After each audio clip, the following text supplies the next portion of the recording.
Now, it's not every day, you're told, that a dead king has been found, and 24 hours later from that, I suppose it still hasn't really sunk in, has it? No, it was such an amazing day. I mean, genuinely momentous and historic for Leicester, as it was announced, of course, that the remains of Richard III had indeed been discovered after more than 500 years.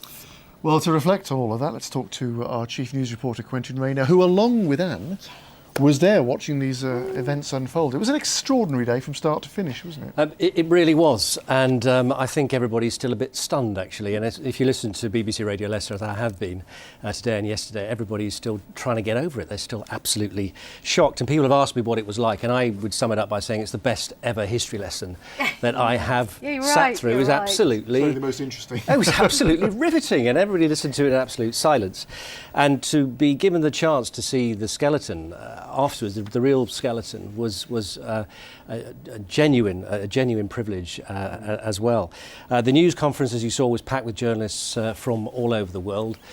The interest was universal. I mean, it was trending on Twitter all day. For some of the day, it was it knocked off both the Super Bowl and Beyonce off the top spot. Wow, I didn't know that. 4 million hits on the BBC News online site as well, we understand. Absolutely incredible. Now, but today, the news has all been about York, saying that they want the remains over there.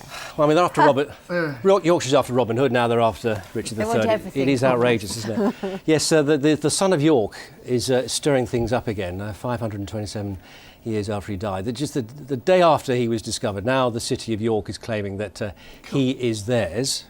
That they say he's from North Yorkshire. There should be a state burial in York Minster. The City Council's chief executive has actually written to the Queen asking her to intervene. Now, the saying says possession may be 9/10 of the law. They say that may be the case. They have the moral high ground, they say. But they were certainly brought back to earth today in the Commons.